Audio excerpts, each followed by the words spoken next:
दोस्तों, इस यूनिवर्स में जितनी भी चीजें हैं वे सब हमेशा के लिए नहीं है। सब एक न एक दिन खत्म हो जाएंगी। यहाँ तक कि हमारी जमीन और आसमान में दिखाई देने वाले अनगिनत खूबसूरत टिमटिमाते तारे भी खत्म हो जाएंगे। ये सब यकीन करना मुश्किल है, लेकिन वैज्ञानिक अब सच जानते जा रहे हैं। हमारा सूर्य भी कोई अनोखी चीज, ये यूनिवर्स में यूनिक चीज नहीं है। हमारा सूर्य भी एक तारा है, एक स्टार है, एक जी टाइप स्टार। दोस्तों, अब जो तारे होते हैं उनका अंत बड़ा ही इंटरेस्टिंग और अलग अलग होता है। कोई तारा जब मरता है तो अपने आसपास के ग्रहों, उपग्रहों, धूमकेतु और एस्टेरॉइड्स का भी विनाश कर देता है।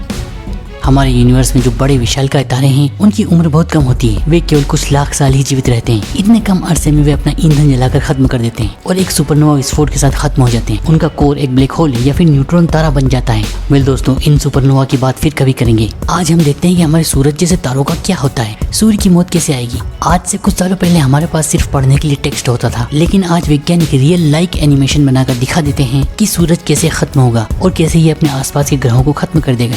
दोस्तों, वीडियो में आगे बढ़ने से पहले मैं रिक्वेस्ट करना चाहता हूँ कि दुनिया भर में हो रही इंटरेस्टिंग खोजों की वीडियोस सबसे पहले देखने के लिए साइंस ट्यूब चैनल को सब्सक्राइब कर लीजिए। आपको सिर्फ सब्सक्राइब और लाइक का बटन दबाना है और हम आपके लिए ऐसे ही वीडियोस पेश करते रहेंगे। नासा के वैज्ञानिकों ने हबल टेलीस्कोप से ऐसा ही नजारा अपनी आंखों से हमारे सौरमंडल के पड़ोस में ही देख लिया है, जहाँ एक जी टाइप स्टार मर रहा है और अपने साथ अपने ग्रहों को भी खत्म कर रहा है। जब सूरज जैसा कोई सितारा मरता है तो वो फूलकर एक रेड जाइंट स्टार बन जाता है। इसकी बाहरी सतह अंतरिक्ष में विलीन हो जाती है। इस प्रोसेस में यह स्टार अपना आधा मास गंवा बैठता है।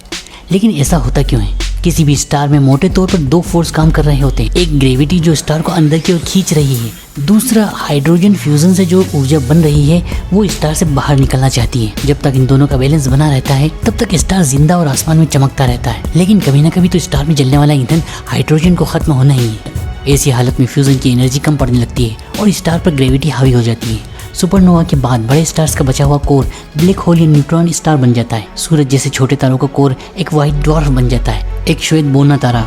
इस श्वेत बोने तारे का द्रव्यमान तो अपने स्टार का आधा होता है, लेकिन इसका आकार पृथ्वी जितना हो जाता है। ये सूरज से कई गुना ज्यादा गर्म और डेंस ऑब्जेक्ट बन जाते हैं। तो अब देखते हैं कि हमारा सूरज कैसे खत्म होगा और कैसे ये हमारी पृथ्वी को भी मार डालेगा। सूरज जैसे तारे जब फूलकर रेड ड्वार्फ बनते हैं तो इसकी वजह से सोलर सिस्टम में ग्रेविटी का हिसाब किताब गड़बड़ा जाता है। बड़े ग्रहों की ग्रेविटी छोटे ऑब्जेक्ट्स जैसे कि एस्टेरॉइड्स, कॉमेट्स और मून्स के ऑर्बिट्स को बदल देती है। इनका ऑर्बिट एक ओवल ऑर्बिट बन जाता है। जब तारा एक व्हाइट ड्वार्फ बन जाता है तो ये छोटे छोटे ऑब्जेक्ट्स अपने ओवल ऑर्बिट की वजह से व्हाइट ड्वार्फ के काफी नजदीक पहुंच जाते हैं। इतने नजदीक कि व्हाइट ड्वार्फ की ग्रेविटी इनके टुकड़े टुकड़े कर देती है और अंत में टुकड़े व्हाइट ड्वार्फ में समा जाते हैं। आज से 5 बिलियन साल बाद, यानी कि आज से लगभग 5 अरब साल बाद हमारे सौरमंडल का भी ठीक यही हाल होने वाला है। सूरज जब रेड जाइंट तारा बनेगा तो मरकरी, वीनस और अर्थ तीनों भाप बनकर अंतरिक्ष में उड़ जाएंगे, वेपोराइज हो जाएंगे। सारे एस्टेरॉइड्स और कॉमेट्स, नए बने व्हाइट ड्वार्फ तारे इस नए सफेद सूरज पर गिरकर समाप्त हो जाएंगे। दोस्तों, यह कोई थ्योरी नहीं है, वैज्ञानिकों ने इसे होते हुए आज अपनी आंखों से देख लिया है। एग्जैक्टली यही घटना हमारे एक पड़ोसी तारे पर हो रही है। इस व्हाइट ड्वार्फ तारे का नाम है G238-44।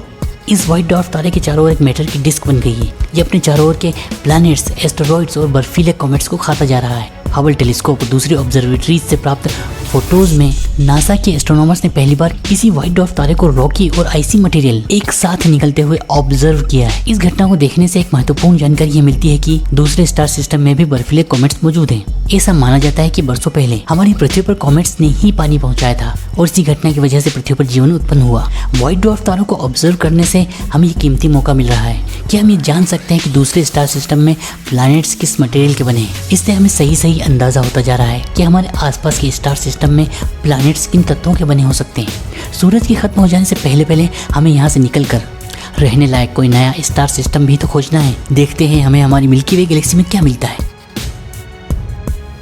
दोस्तों, दुनिया भर में हो रही ऐसी ही इंटरेस्टिंग डिस्कवरीज को मैं आपके लिए लाता रहता हूँ साइंस ट्यूब चैनल पर। तो प्लीज साइंस ट्यूब चैनल का नाम याद रखिए और हो सके तो इसे सब्सक्राइब भी कर लीजिए।